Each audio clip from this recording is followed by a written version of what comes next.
10 en punto de la mañana, amigos, estamos en nuestra segunda hora de noticias, somos 7.3 Noticias y vamos a conversar de inmediato con Nancy Arellano. Ella es experta en comunicación política, así que Nancy, bienvenida a 7.3 Noticias. Gracias por acompañarnos. Bueno, queremos conversar contigo. Como ves, estamos en el momento en el que ha cambiado sin duda la foto electoral que tenemos en este momento a partir de los últimos acontecimientos. ¿Cómo ves tú? ¿Qué lectura le das, por ejemplo, a lo que sucede con el señor Acuña? ¿Le hacen mucho daño o no tanto? ¿Quiénes buscan capitalizar este momento para ganarse algunos votos? ¿Cuál es tu mirada del asunto? El caso específico del señor Acuña es un caso que queda en la superficie, específicamente con el tema de las tesis, ¿no?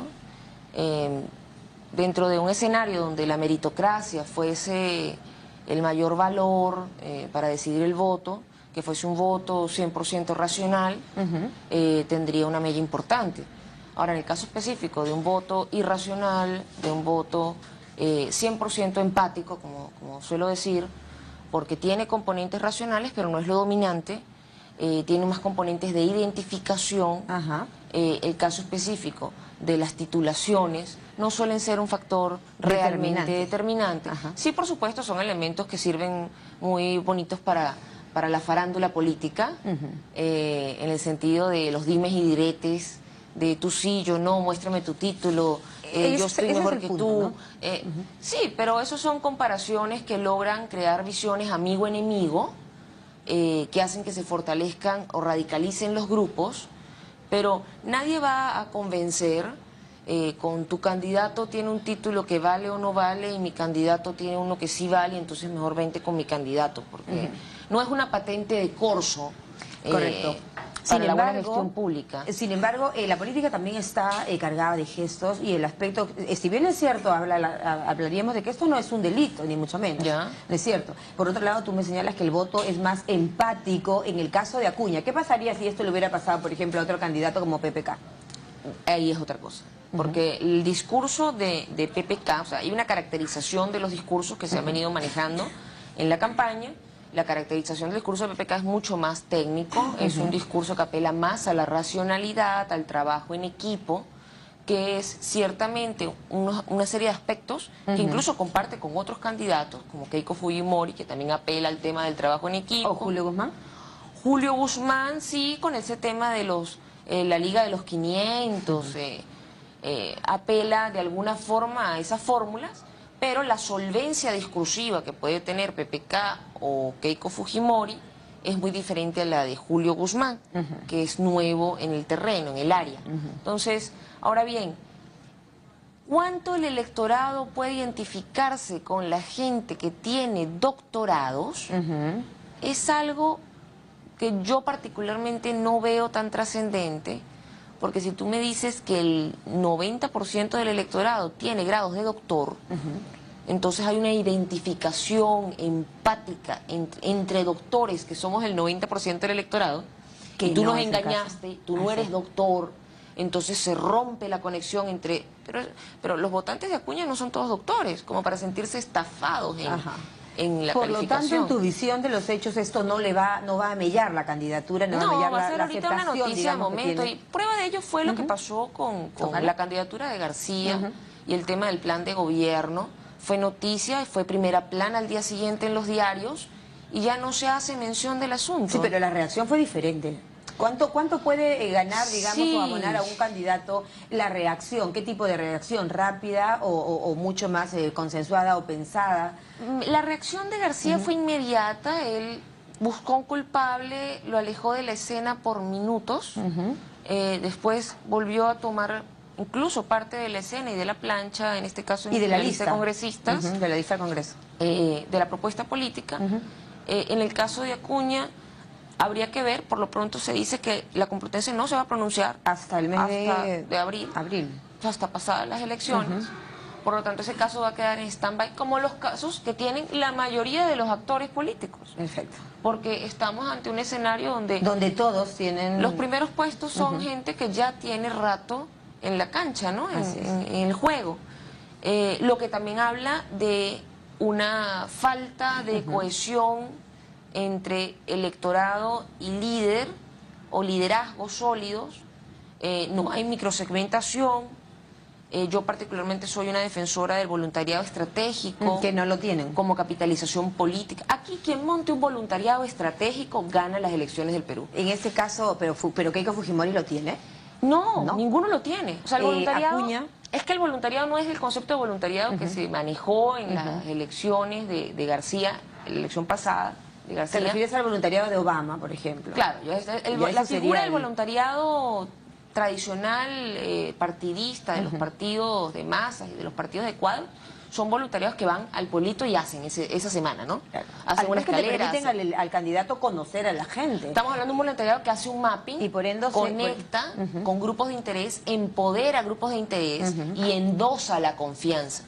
Hay toda una serie de técnicas hoy día, porque así como los doctorados son importantes. Bueno, en el Perú no hay eso, ¿no? Bueno, en el Perú pareciera que hay un incipiente compol, grupos que vienen trabajando la comunicación política, pero hay poca técnica. La mayoría de los candidatos no apelan a las herramientas discursivas necesarias para conectar. Encontramos discursos muy grandilocuentes al estilo del siglo XX, ¿no? Que ya no calan, como que ya no calan de la misma manera. Claro, porque escuelean desde el podio, dan a entender que ciudadanos no virtuosos tienen que elegir al más virtuoso, que soy yo, para guiarlos, ¿no? ¿Qué va a pesar más, el más virtuoso o el que se presente más honesto o el más fuerte? Es que los términos de virtud ya no funcionan, la gente quiere conectar. Y que la forma de conectar es, por ejemplo, ser empático en el caso de sus necesidades, por ejemplo, apelar al tema del agua. Claro, pero es que ya eso son promesas muy relacionadas con el tema del populismo, igual que las determinadas regulaciones de precios, determinados favoritismos, becas, que suelen atacar a determinados sectores. Ahora, ¿qué tan realizables son? Claro, y para ti conectar, por ejemplo, con el público del elector, ¿no? El electorado en general, en el Perú es aún más difícil porque el Perú es un país muy diverso. El mundo es diverso hoy día. Joseph Keohane define a la sociedad como una sociedad hipercompleja, un entramado de intereses. El Perú no es la excepción. La caracterización del elector peruano es mentira, es un mito. Es un poco, me decías tú, como que subestimar al propio elector peruano por parte de los propios candidatos. Por parte de la propia clase política, porque muchos están garantizando su cuota de curul y no están buscando representar grupos de interés para actuar en el legislativo como representantes de grupos de interés. Los partidos políticos tienen la labor pendiente de hacer un mapping y cuáles son los grupos de interés más importantes del Perú, que no son los agentes económicos, no es la vieja clasificación de familia, empresa, sindicatos, eso ya está superado. Volviendo un poco a la foto, como yo te mencionaba anteriormente, Nancy, a la foto actual de la campaña electoral en el Perú, que desde ya es una campaña compleja y se veía venir por la hoja de vida también de los candidatos, ¿no? Cada uno tiene un pasivo o un activo que mencionar, que unos capitalizan, otros señalan y resaltan, y la prensa hace su propio papel. Así es. Es decir, en este momento, digamos, no le funciona, por ejemplo, a Toledo pedirle a los demás que muestren sus títulos o sus grados. No, en absoluto. Nada. Yo creo que puede servir para tener aparición en medios. Son herramientas para que un hecho sea cubierto por los medios masivos, pero el impacto de los medios masivos también tiene cierta discusión hoy día. La gente joven, como bien decías hace poco, que representa casi 7 millones de votantes, probablemente no esté ahorita viendo este programa, probablemente salte el canal y vaya directo a una serie o vaya a la computadora y use Netflix, gran parte. Y en el caso de la juventud, y no solo la juventud ya, el papel de las redes sociales en la campaña, ¿cómo lo ves? También incipiente. Muy deficiente, porque la efectividad de las redes está sobre el 3%, o sea, del mensaje que envío, ¿cuántos realmente participan de? Entonces, si yo tengo una cuota electoral supuesta del 13%, del 30% o del 7%, la respuesta en redes, al ser del 3%, y hay que segmentar a todas estas, si ese 3% es de Perú, o estamos teniendo simpatizantes de cualquier lado, o si nuestra agencia de marketing está comprando simpatizantes, si hay estrategias, por ejemplo, cuando tú pones una campaña en Facebook, ¿verdad? Tú tomas ahí métrica de gente que está fuera de tu radio. Así es. Entonces no es indicativo tampoco, pero no hay adhesión, no hay bidireccionalidad, porque no hay estrategia, insisto, de voluntariado y de canalización de comunicación política. Quien haga eso, gana. en mi opinión, en ese momento, ¿quién estaría un poco direccionando mejor esta herramienta política del marketing político o de la comunicación política en el Perú? Es importante diferenciar. El marketing político pretende potabilizar a un candidato. Es una herramienta importante, pero la comunicación política es política, punto. O sea, si yo logro comunicar con un grupo de interés, te pongo un ejemplo, taxistas. En Lima aproximadamente hay 250.000 taxistas. Si yo tomo eso como un grupo de interés económico, que además fue creado durante un fenómeno político, la mayoría, el fenómeno de los taxistas en Lima, producto del tema de las políticas en los 90, y ese grupo hoy día que representa 250.000 votos, porque son mayores de edad, porque manejan un taxi, son fácilmente identificables y tienen particularidades. Si yo a eso le sumo elementos como la movilidad de clases, tienes la expectativa de que son padres de familia, son taxistas, y quieren la movilidad de clases, esperan la superación a través del trabajo. Pero esperan que su candidato los represente, ¿no? Sí, pero es que yo no espero que el candidato presidencial me represente, porque él está muy lejos. Yo esperaría que un líder del partido me represente, me conecte, me diga qué hay para mí, para mi grupo, me dibuje en la escena. ¿Y crees tú que hay líderes en este momento? No ¿Liderazgo hay. político? No hay, porque no han trabajado. Piensan en los 30.000 votos, imagínate tú, piensan en los 50.000 votos para llegar a la curul, teniendo un grupo de interés de 250.000. ¿Pero para qué voy a gastar en 250.000 si con 30.000 ya ¿Eso no habla también de la falta de posicionamiento? Hay falta de capitalización de poder. Pareciera, sin pretensiones de ofender a nadie, que les gusta ser impotentes. No les gusta tener poder. El poder real es que cuando tú capitalizas un grupo de interés como los taxistas, que es esencial. Es fuerte. Estamos hablando de que en un escenario de la ley Pulpín, por ejemplo, una bancada está en contra, tiene capitalizado el grupo de interés de los taxistas para Lima. Eso es poder, eso es capacidad de movilización, eso es capacidad de adhesión. Eso no existe hoy día. Tú me hablabas también de la racionalidad versus la emocionalidad, ¿no es cierto? El Perú o el votante peruano es más emocional, es más racional. Es ¿Cómo lo empático. defines? La sociedad, estamos ante la sociedad empática. Yo creo firmemente que la empatía va a estar por encima de la sociedad del conocimiento. Ese es el movimiento transversal que se está dando ahí, teóricos como Rafkin, que plantean. Pero es una tendencia latinoamericana. Mundial. ¿No? Mundial. Es mundial y es parte de la globalización, es parte de una nueva lectura incluso de la historia, el fenómeno de la empatía. Se explica, por ejemplo, hay un episodio de la Primera Guerra Mundial donde ambos bandos, alemanes e ingleses, por un día, el 24 de diciembre, empatizaron porque estos empezaron a cantar villancicos y salieron del apretrechamiento y compartieron por un día, olvidaron la guerra, pero no hubo tregua, no hubo palabra, no hubo acuerdo. Hubo empatía. Estos empezaron a cantar villancicos y aquellos empezaron con la nostalgia de la familia, la casa, y esa etcétera. empatía política que es de la que tú me hablas en general, del votante peruano, que también es un tema que yo te decía no solamente en el Perú sino en Latinoamérica. Ahora tú me amplías en el mundo entero, ¿no es cierto?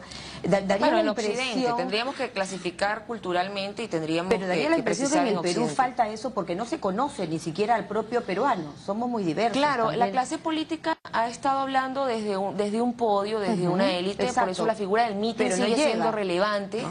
Ahora, ¿quién llena los meetings? ¿Cuánta gente realmente en la población que asiste a los meetings asiste a cuántos meetings? ¿Y cuántas de esas personas, por ejemplo, tienen idea siquiera de lo que es un doctorado? Sí, ¿cuántos tienen idea o realmente la viabilidad de los planes de gobierno? O realmente... ¿Qué papel le tocaría a los medios de comunicación? Yo creo que el papel de los medios de comunicación es uno de los más importantes, que tiene que empezar a ser más crítico en el sentido de más preciso, menos farandulero, viendo más la escena, la radiografía de su impacto, siendo el cuarto poder, y creo que están siendo llevados en este momento, sin ánimos tampoco de ser... Pero ves una antipática. crisis de partidos políticos en De el una Perú. crisis en la política peruana que me preocupa en el sentido de que observo ciertas semejanzas con la antipolítica y la política que fue clave en los 90 en Venezuela, por ejemplo, para la destrucción de los partidos políticos en la mal llamada Cuarta República. Ese escenario de dejar de lado la conexión da paso a cualquier fenómeno peligroso de cambio político. ¿Cuánto le abona, digamos, al candidato en la presentación? ¿Cómo se presenta? No solamente el speech, ya hemos hablado de la empatía y eso, claro, sino... el speech es un 7% aproximadamente, y neuropolítica la eso se manera mide. como se presenta, digamos... Claro, en el speech tenemos, el discurso es un 7%, el tono representa aproximadamente un 20%, es muy importante el trabajo del tono. Hay quienes han criticado, por ejemplo, la forma como se comunica uno de los candidatos, las palabras que emplea, el mensaje que dice, porque usa jergas o porque usa palabras muy que usa la gente del pueblo del Perú. ¿Cómo ves ese? No, eso no tiene absolutamente nada de malo. Yo creo que un candidato que sea capaz de manejar 3 o 4 niveles del discurso es más bien importante porque es incluyente. Lograr manejar a la gente visual, a la gente kinestésica, a la gente auditiva, de hablar con texturas. Despertarles. Claro, la falta de dibujo yo creo que es una de las características más comunes en las falencias de los discursos. Bien. Le pasa a Keiko, le pasa a el tema es súper interesante, te felicito, sí, gracias por acompañarnos. Hay un taller que estás brindando. Sí, estamos brindando un taller de Politing, que justamente es esta disciplina que permite analizar los discursos políticos, las candidaturas y las ofertas, y empoderar incluso a los políticos. ¿Para cuándo está programado? Para el mes de febrero, el 18. Politing para periodistas, de hecho, es el taller. Ahí estaremos. Bueno, sí. Muchísimas gracias a Nancy Arellano, experta en comunicación política, hablándonos del Politing político, precisamente, vale la redundancia, en esta campaña electoral. 10:16, una pausa, volvemos.